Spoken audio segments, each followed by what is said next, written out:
So welcome back to my channel guys, World Wisdom India। And आज की updates हैं। First of all, Russia Ukraine war बिल्कुल stagnate चल रही है और पूरा का पूरा स्टेलमेट हुआ पड़ा है वहाँ पर। और सिमिलरली अफ़गानिस्तान और पाकिस्तान में कंडीशन है, लेकिन पाकिस्तान और अफ़गानिस्तान की वॉर अभी भी फुल स्केल वॉर की तरह नहीं लग रही है। वहाँ पर बहुत ही लिमिटेड अमाउंट ऑफ कैजुअलिटीज़ और अटैक्स हो रहे हैं। लेकिन एक अपडेट बड़ी ख़तरनाक है पाकिस्तान के लिए कि आज बीएलए ने एक नेवल अटैक किया है, जो कि पहली बार हुआ है।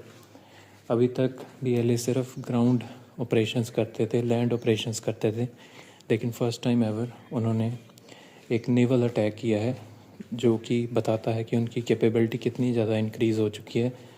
और ये पाकिस्तान के लिए टेंशन की बात इसलिए है क्योंकि पॉसिबली 16 अप्रैल को अमेरिका और ईरान की टॉक फिर से पाकिस्तान में होगी।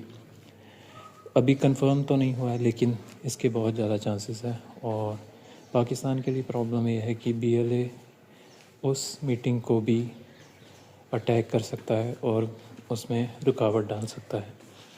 Next update is that USA अब बहुत ही गंदा गेम खेल रहा है।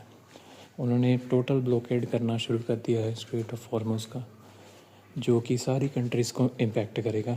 इसके people are saying, experts are saying कि ये यूएसए का अटेम्प्ट है सारी दुनिया को इस वॉर के अंदर इंसर्ट करने का, और वो ट्राई कर रहे हैं कि सारी दुनिया को इस वॉर के अंदर उलझाया जाए।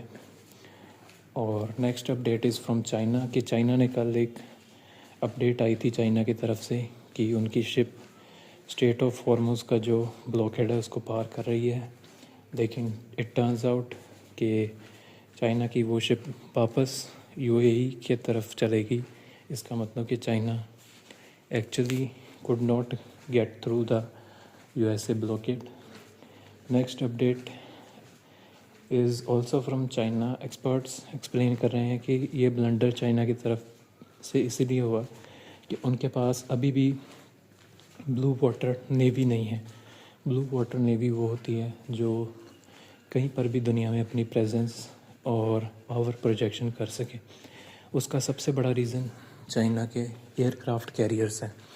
एक्चुअली चाइना के जो एयरक्राफ्ट कैरियर्स हैं वो कन्वेंशनल हैं, जो कि सिर्फ 18 दिन तक अपने ऑपरेशंस कर सकते हैं कंट्री से दूर। उसके बाद उनको वापस फ्यूल रीफ्यूलिंग और ऐसी चीज़ों के लिए वापस आना पड़ता है। जबकि यूएसए के aircraft carriers actually nuclear powered है, जो कि बहुत ज़्यादा टाइम के लिए कंट्री से दूर ऑपरेशंस कर सकते हैं। मे बी 190 डेज़ एक आंकड़ा बताया जाता है। I am not sure about it. से next update is also it's from India कि डोनाल्ड ट्रंप ने पीएम मोदी को फ़ोन करके बहुत सारी बातों के ऊपर डिस्कशन किया है। बहुत लंबी डिस्कशन चली है। It is about 40 minutes of talks. और उन्होंने मिडिल ईस्ट की सिचुएशन के बारे में भी बात किया है, और मे बी कोई और भी बातें की हों सिक्योरिटी के रिलेटेड, जो कि पब्लिकली शेयर नहीं की जा सकती। और यूएसए के एम्बेसडर ने भी ये बताया है, सर्जी गौर ने, कि इंडिया और यूएसए के अंदर इन फ्यूचर बड़ी डील्स होने वाली हैं। एंड पीएम मोदी ने सिर्फ यूएसए से नहीं और भी 4-5 कंट्रीज़ के लीडर से बात किया है। ये बताता है कि India is like doing it's work silently, अपना रोल चुपचाप अदा कर रहे हैं। नॉट अनलाइक पाकिस्तान, इतना रौला नहीं डाला जा रहा। And next update is from USA, जहाँ पर कि उनके वाइस प्रेसिडेंट जेडी वैंस को एक सम काइंड ऑफ शो और उनको इनवाइट किया गया था सम काइंड ऑफ प्रोग्राम के लिए, जहाँ पर उनको बहुत बुरी तरह से डिस्टर्ब किया गया ऑडियंस के द्वारा और लोगों के द्वारा जो अटेंड कर रहे थे उसको। ये दिखाता है कि उनकी पॉपुलैरिटी कितनी ज़्यादा कम होती जा रही है। Last we will talk about the future of this conflict. So according to me अभी भी इस वॉर का फ्यूचर प्रेडिक्ट कर पाना बहुत ही मुश्किल है, पर हमें एक लार्ज आइडिया मिल जाएगा 16 अप्रैल को, जो कि जब कि ये टॉक्स होंगी पॉसिबली पाकिस्तान के अंदर। उसके बाद हमें पता चल जाएगा कि अगला रुख क्या रहेगा इस जंग का।